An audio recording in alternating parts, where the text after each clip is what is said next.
Good morning and thanks for joining us for KBOI 2 News Midday. I'm Rick Douglas. Now to your top 11 stories at 11. A Coeur d'Alene police sergeant's in critical condition this morning after being shot while on duty earlier today.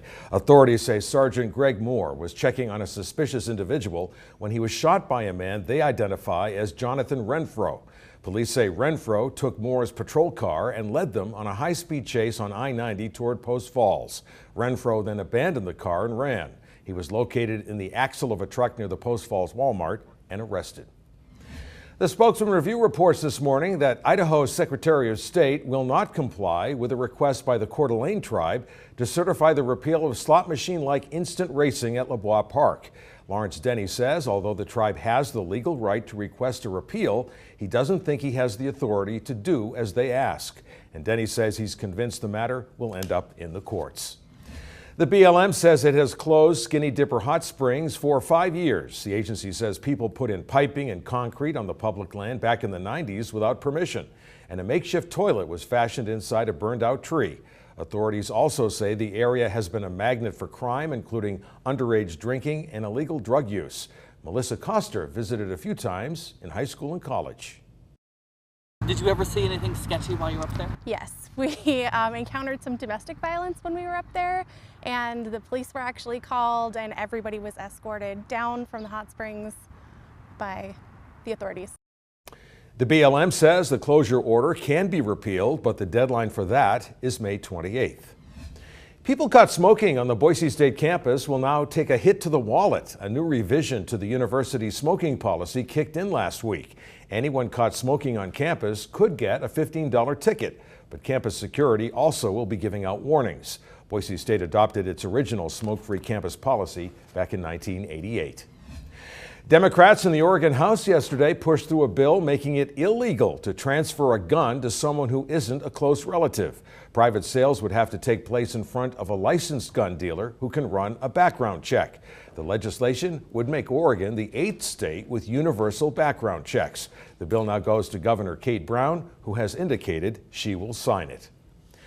Panera Bread is pledging to remove all artificial additives and preservatives from the food it serves by the end of next year. On its website, Panera published a list of some of the 150 ingredients that will change.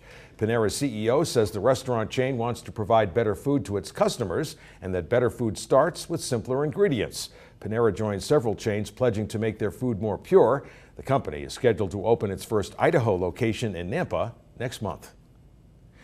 Drivers will face some delays on Gowan Road tonight while crews install a new traffic light. Flaggers will direct traffic through the interchange at Gowan and I-84 while crews have the old signal disabled. Work is scheduled to start tonight at 8 and they expect to finish up by midnight. The new traffic light's expected to be up and running in time for the morning commute. There was a whole lot of shaking going on Overland Road this morning as the old Whitney United Methodist Church building came crashing down. Church officials say parishioners have another building where they can hold services, so it was time to let go. Spring, it's just very clear that it was time for it to go. Both structurally, the rafters had started to rot and it certainly was not up to code. And we were only using the main floor anyway so that the fire department would let us use it. Pastor Thompson said a strange thing happened. She said once the decision was made to raise the old sanctuary, she noticed a new sense of openness among her congregation. Still, she says it was bittersweet to see the structure fall. ISIS is claiming responsibility for Sunday's attempted ambush at a Prophet Muhammad cartoon competition in Garland, Texas. ISIS used its official radio channel to take credit for the attack, referring to the dead gunmen as Al-Khalifa brothers, warriors of the caliphate that they hope to create. The two men identified as the suspected attackers, Elton Simpson and Nadir Sufi, were roommates in Phoenix, Arizona. Former Arkansas Governor Mike Huckabee today is announcing that he plans to run for president. He's the 6th Republican to join a rapidly expanding field of candidates. Huckabee made a run at the White House back in 2008, winning the Iowa caucus and 5 state primaries. Today, he announces he's running again, and he's not the only one.